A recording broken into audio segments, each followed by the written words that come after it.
Өлкө жана облус аймагынан алынган жаңылыктар топтому менен эфирде Алтын бешик маалымат программасы. Саламатсыздарбы? Алгач кабарлардан кыскача. Бүгүн Лейлек районунун Маргун айылында Өзбекстан Республикасы тарабынан курулган мектеп пайдаланууга берилди. Кыргыз Республикасынын президенти Садыр Жапаров балыкчы Кочкор темир жолунун курулушунун башталышына старт берди. Лейлек райондук өзгөчө кырдаалдар бөлүмүнүн 108-чи кулунду өрт өчүрүү бөлүмү тарабынан Достук базарында өрттүк тактикалык машыгуу болуп өттү. Кызылкая шаарындагы маршруттук каттамдардагы микроавтобустардын жүргүнчүлөрдү ташуу боюнча тарифи бүгүн шаардык кеңештин кезектеги жыйынында бекитилди. Кыргыз Республикасынын президенти Садыр Жапаров балыкчы Кочкор темир жолунун курулушунун башталышына старт берди. Мамлекет башчысы өз сөзүндө балыкчы Кочкор жолунун курулушу жаңы темир жол түйүнүнүн пайдаланууын түзүп, өлкөнүн келечеги үчүн зор мааниге ээ болорун белгиледи. Кыргыз темир жолу мамлекеттик ишканасы учурда балыкчы Кочкор Каракеже темир жолунун курулуш долбоорун ишке ашыруу боюнча иштерди жүргүзүүдө. Балыкчы Кочкор Каракече долбоорун ишке ашыруунун биринчи этабы узундугу 63 чакырымды түзгөн балыкчы Кочкор темир жолунун участогун куруу пландалууда. Учурда темир жол линиясынын 500 метри төшөлдү. Жылдын аягына чейин 5 чакырымга чейин темир жолду төшөө күтүлүүдө. Жолдун 5 километри үстүңкү конструкциясын төшөө үчүн бардык керектүү материалдар бар. 2030 жылга темир жолду толук бүткөрүп ишке киргизүү күтүлүүдө. Долбоор учурда кошумча инвестиция тартылбастан өз каражаттардын эсебинен ишке ашырылууда. Белгилей кетсек, бул долбоор биринчи кезекте көз-кыш мезгилинде Бишкек шаарынын калкын тести көмүр менен камсыз кылуу үчүн Каракече күрөң көмүр кенин иштетүүдө көмүрдү ташуу үчүн эң арзан жолду түзүүгө байланыштуу чоң социалдык экономикалык мааниге ээ. Жаңы темир жолдун курулушу өнөр жай ишканаларын өнүктүрүү, экономиканы көтөрүү, аймактарды транспорттук байланыш менен камсыздоо жана жалпы өлкөнүн бүтүндүгүн чыңдоо сыяктуу бир катар маселелерди да чечет. Кыргызстандын эгемендүүлүк тарыхында биринчи жолу темир жолдун курулушунун башталышынын урматына президент Садыр Жапаров мезгил кутучасын келечек муундарга кайрылууну салды. Ал балыкчы шаарынын темир жол бекетин жана вагондорун карап чыкты. Андан соң мамлекет башчысына ишкананын 2021 жылга карата ишинин жыйынтыктары тууралуу маалымат берилди. Жаңы темир жол линиясы боюнча өзү жүрүүчү вагон менен 500 метр жол жүрүп, Садыр Жапаров темир жолдордун курулушунун жүрүшү менен таанышты.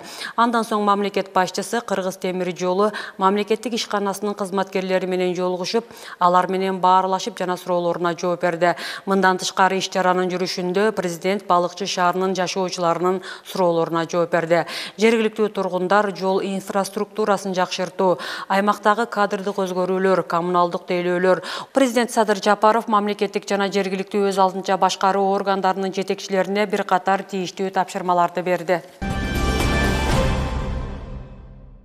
Кыргыз Республикасынын мамлекеттик катчысы Сүйүнбек Касманбетов Кыргыз Республикасындагы Швейцария конфедерациясынын элчиси Оливия Бангертерди кабыл алды. Жолугушууда эки тараптуу кызматташуунун актуалдуу маселелери талкууланды. Мамлекеттик катчы швейцариялык элчини өлкөлөр ортосундагы дипломатиялык мамилелердин түзүлгөндүгүнүн 30 жылдыгы менен куттуктап, Швейцария Кыргызстан үчүн тышкы саясий жактан маанилүү өнөктөш экенин белгиледи. Сүйүнбек Касманбетов Швейцария өкмөтүнүн жаңы программасынын алкагында өз ара пайдалуу кызматташууга даяр экендигин ырастады. Ал ошондой эле Швейцариянын элчисине мамлекеттик идеологияны өнүктүрүү жана улуттук биримдикти чыңдоо, Кыргызстандын көп улуттуу элинин маданиятын, тилин, каада салтын жана үрп-адатын сактоо жана жайылтуу чөйрөсүндөгү иш-чаралар тууралуу маалымат берди. Ошону менен бирге мамлекеттик катчы швейцариялык элчиге кыргыз жараны концепциясынын максаттары жана милдеттери тууралуу маалымат берди. Өз кезегинде Оливия Бангертер Швейцария Кыргызстан менен достук мамилени жогору баалай турганын белгилеп, өлкөнүн социалдык, экономикалык жана демократиялык өнүгүүсүн колдоо максатында көп кырдуу кызматташууга анын өлкөсү кызыктар экенин белгиледи. Элчи көп улуттуу Швейцарияда улуттук идеология, биримдик жана жарандык иденттүүлүк маселелерине абдан чоң көңүл бурулуп жатканын баса белгиледи. Буга байланыштуу элчи кыргыз бийлигинин бул багыттагы ишмердүүлүгүн кубаттады. Кыргыз Республикасынын министрлер кабинетинин төрагасы Акылбек Жапаров Лондон шаарында дипломатиялык миссиясын аткаруу үчүн жөнөп жаткан Кыргыз Республикасынын Улуу Британия жана Түндүк Ирландиянын Бириккен Королдугунда атайын жана ыйгарым укуктуу элчиси Улан Жусуповду кабыл алды. Министрлер кабинетинин төрагасы белгилегендей, биздин республика дипломатиялык мамилелердин орнотулгандыгынын 30 жылдыгын жана Королева Елизавета II таажы кийишинин 70 жылдык юбилейин утурлай Кыргыз-Британ эки тараптуу мамилелеринин ыраттуу өнүгүшүнө өзгөчө маани берет. Дипломатиялык жөрөдө сиздин чоң тажрыйбаңыз жана тийиштүү кесипкөй жөндөмүңүз бар.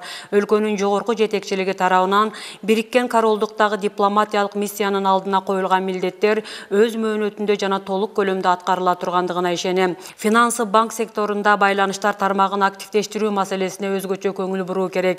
Элчиликтин ишинин маанилүү бөлүгү катары маданий агартуу тармагындагы кызматташтыкты чыңдоо саналышы керек, деди Акылбек Жапаров.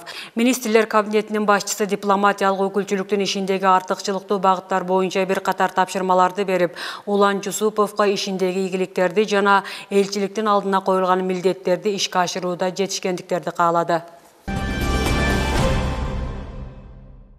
Министрлер кабинетинин төрагасынын орун басары Бакыт Төрөбаев Кыргыз Республикасындагы Дүйнөлүк банктын туруктуу өкүлчүлүгүнүн директору Навид Хасан Накви менен жолугушту. Жолугушуунун жүрүшүндө өлкөдө энергиянын кайра жаралуучу булактарын өнүктүрүү боюнча долбоорлорду өнүктүрүү, анын ичинде калктын социалдык аялуу катмары үчүн долбоорлорду ишке ашыруу, ошондой эле эки тараптуу кызматташуунун башка актуалдуу маселелери талкууланды. Тараптар ошондой эле Бишкек шаарында 8 апрелде өтүүчү Кыргыз Республикасынын энергетикалык секторун трансформациялоо аттуу энергетикалык форумга даярдык көрүү боюнча уюштуруу маселелерин талкуулады. Бүгүн Лейлек районунун Маргун айылында Өзбекстан Республикасы тарабынан курулган мектеп пайдаланууга берилди. Аземге Кыргыз Республикасынын билим берүү жана илим министри Алмазбек Бейшеналиев жана Өзбекстан Республикасынын эл агартуу министри Бахтиёр Саидов, ошондой эле жергиликтүү жетекчилер, тургундар, мугалимдер жана окуучулар катышты. Мындан сырткары эки өлкөнүн өкмөт башчылары онлайн катышты. Маалымат катары айта кетсек, Кыргыз Республикасынын президенти Садыр Жапаровдун 2021 жылдын 11-12 мартында Өзбекстан Республикасындагы иш сапарынын жүрүшүндө жетишилген макулдашууларга ылайык өзбек тарап өз каражаттарынын эсебинен Баткен облусуна жалпы билим берүүчү мектептерди куруп, жабдып жана объектти кыргыз тараптын менчигине акысыз өткөрүп берүүгө милдеттенген. Бул келишимдерди ишке ашыруу үчүн Кыргыз тарап Лейлек районунун Маргун айылынан жана Баткен районунун Самаркандек айылынан жер бөлүп берген. Имараттын жалпы сметалык баасы 3,5 миллион АКШ долларын түзгөн. Аны Өзбекстан Республикасы каржылаган. Курулуш иштерине жергиликтүү элден жана Өзбекстандын жарандарынан 100 киши тартылган. Бүгүнкү күндө бул мектепте 40 мугалим иштеп, 559 окуучу билим алып жатат. Министрлер кабинети 1 майдан 9 майга чейин эс алуу күндөрүн жарыялоо боюнча токтом долбоорун сунуштады.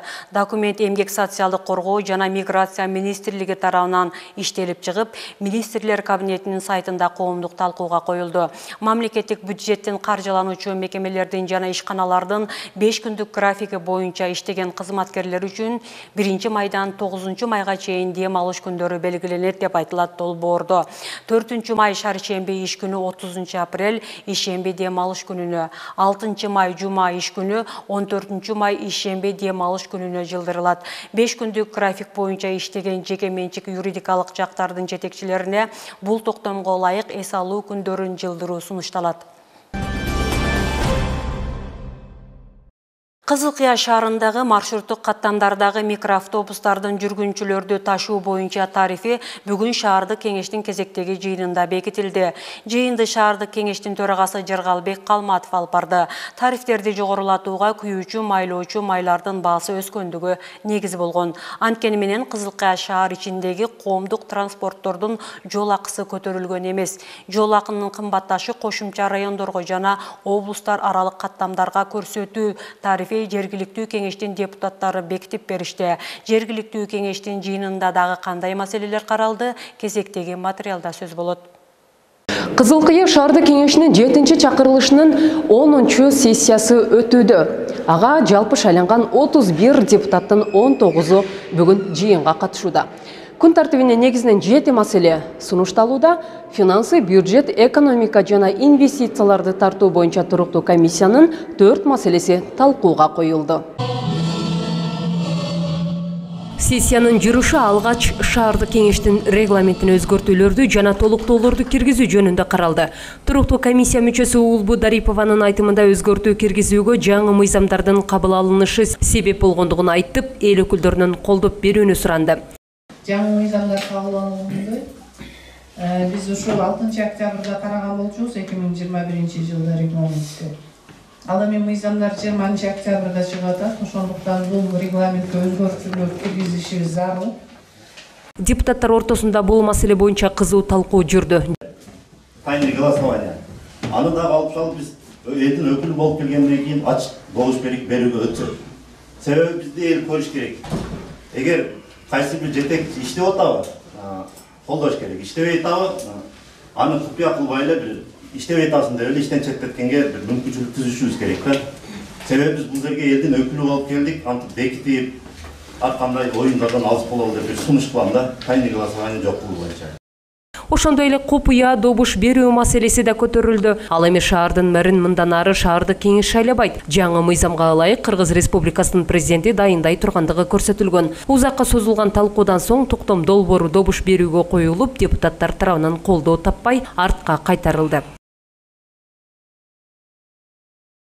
Күн тартибинде экинчи маселе Кызылкыя шаарындагы маршруттук каттамдардагы микроавтобустардын жүргүнчүлөрдү ташуу боюнча тарифин бекитип берүү жөнүндө маселе болду. Мында жол акылар райондор аралык жана облустар ортосундагы каттамдарга гана жогорулады. Жүргүнчүлөрдү ташуучу автоунаа акционердик коомунун төрагасы Султанов тарифти көтөрүүгө күйүүчү майдын баасы 60%га жогорулагандыгын айтты. Мекеме мамлекетке жыл сайын 2 миллион сомдун тегерегинде салык төлөөрүн кошумчалады. Бюджет, экономика, финансы, инвестицияларды тартуу боюнча туруктуу комиссия токтом долбоорун колдоого кесиптештерин чакырды. Маселени карап чыккан жергиликтүү кеңеш тарабынан токтом долбоору кабыл алынды.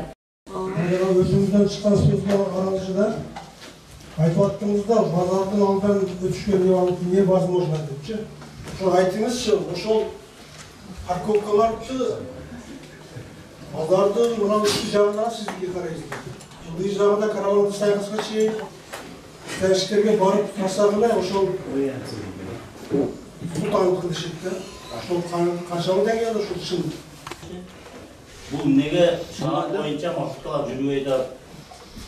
Маршруттар Самый главный біз тариф көтереміз деп отырмыз. Основной городқа тиешесі жоқ тариф көтеріліп отырды. Бұл основной райондарға шыққан маршруттар да. Ошо шаардан кеткен. Городты маршруттарды Минтрансы маршрут, биздин собственный эмес. Маршрут тендерге коюлат. Например, Ошту мен тейлеймин, паритеттин ноокаттын жарымын мен тейлеймин, обедке чейин Кадамжайды мен тейлеймин, Кадамжай районунун полный. Бүгүндөн тартып Кызылкыя Ош жүргүнчүлөрдү ташуучу микроавтобустардын жол акысы 160 сомго жогорулады. Ал эми шаардын ичинде 10 маршрутка каттайт. Депутаттар мекеме төрагасынан шаардагы Бам жана Кара Козу жинжиген участкаларына маршруттук каттамдарды жандантып берүүнү сунушташты. Бул маселени жакынкы аралыкта карай турган болушту. Маршруттар боюнча эгерде сизге ошол маршрут неме остановкаларды эле бошотуш керек болсо, биз аны мэрия менен сүйлөшүп ошону кылайлык. Сиз жардам бериң. Анын сиздин бизге кылган эмгегиңиз өтө чоң, биз аны жакшы билебиз. Быйыл эле эмес, көп жылдан бери ошо окуучуларды ташыйсыз, мындай кыйын учурларда жардамдарды бересиз, чынында буга рахмат сизге. Мен бүгүн сессияга тарифтерди алып келдим, берген комитетке бир ай мурун бүгүн бекитип беришти депутаттар. 1 километри 1 сом 80 тиын болуп калды. Ошол биз калькуляция аркылуу эсептеп, экономист ошол бардык бухгалтер эсептеп туруп кылганда азыр негизинде мындай айтканда, жалпактын айтканда Ошко бүгүн билет 160 сом болуп калды бир пассажирге. Шаар ичинде болсо, шаарда 10 сом бойдон калды. Шаарда бул 2013-жылы биз бекиткенбиз ошол бойдон 10 сомдон турат. Кызыл Кыя шаарынын жана шаарга караштуу конуштардын аймактарынан таштандыларды алып чыгууга жыйымдын ставкасын аныктоо маселеси күн тартибинде каралды. Маселени сунуштаган салык кызматынын төрагасы Акылбек Кочкоров төлөмдөр бир гана юридикалык жана жеке жактарга каралгандыгын билдирди. Депутаттардын кээ бири бул демилгени колдошсо, айрымдары каршы пикирин айтып талкуу жүрдү. Маселени көтөрүп чыккан демилгечилердин айтымында шаардык бюджетти толтурууга кошумча булак болуп эсептелет. Bir жылга bir адамга биз комиссияда отурганда ошо Акылбек Тойчубаев биз айтканбыз да, жеке ишкерлер деген сөз да айтылган. Ар бир жарандар деген сөз болгон эмес ал жердечи. Жеке ишкерлерден алынсын деп чыгарабыз токтомдучу. Просто бул жерде туура эмес жазылып калыптыр токтом. Ал эми салык кызматы жыйында депутаттарга жыл башынан бери жергиликтүү казынага 3 айдын жыйынтыгы менен 58 миллион сом салык топтоо планы коюлган болсо, ал эми иш жүзүндө 59 миллион 810 миң сом жыйын алгандыгын маалыматында кошумчалады. Ошондой эле кассалык көзөмөл аппараттарын ишке киргизүү боюнча Кызыл Кыя шаарында колдонгондордун саны 800гө көбөйгөн. Налогтор деп өзгөртүүлөр киргизилди жаңы мыйзам боюнча. Бул мындай анан 2019-да бул уже кодекс болуп өзгөрдү. То есть кодекс анын не налоговых доходах деп өзгөрдү. Биз ошого шайкеш келтирип, бул ошондо болгон эмес экен, ошол 2019-дан бери. Биз ошол кодекстин негизинде мыйзамга шалкыйып жаңыдан жаңылатабыз.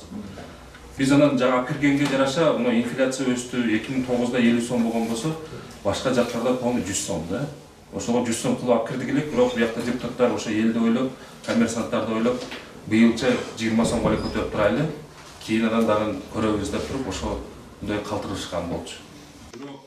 Депутаттар кабыл алган токтомго ылайык шаардын жана шаарга караштуу конуштардын аймактарынан таштандыларды алып чыгууга жыйымдын өлчөмү 50 сомдон 70 сомго чейин тагыраагы 40%га жогорулады. Тариф бир кишиге 70 сомдун өлчөмүндө бекитилди. Кабыл алынган токтом долбоору 2023 жылдын 1-январынан тартып күчүнө кирет.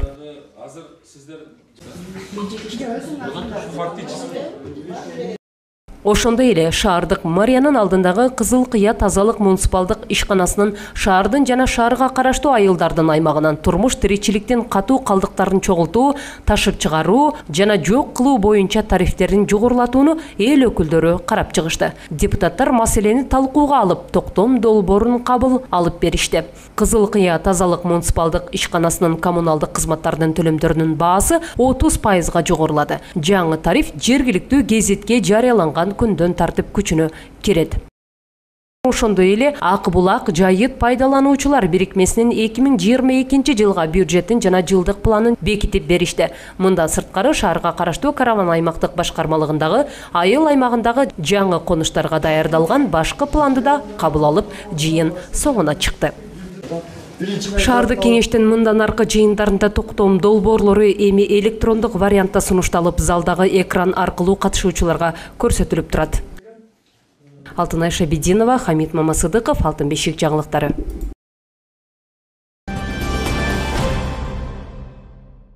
Лейлек райондук өзгөчө кырдаалдар бөлүмүнүн 108-чи кулунду өрт өчүрүү бөлүмү тарабынан интернационал айылында Достук базарында өрттүк тактикалык машыгуу болуп өттү. Анда өрткө каршы ыкчам аракеттер көрсөтүлүп, жарандарды өрт коопсуздугун сактоого чакырыктар жасалды. Кулун 108 каршылыктар бөлүмү.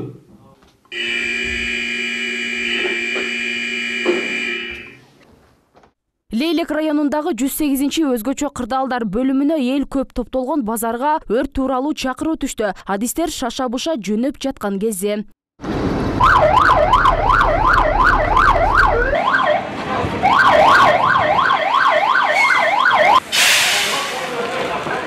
чакырылган жайга заматта жетип, адистер өз милдеттерин мыкты аткарып жатышты. Жабыркаган жаран чыгарылып, медициналык жардам көрсөтүлдү. Бул болгону УКМдин адистери тарабынан атайын өткөрүлгөн окутуу.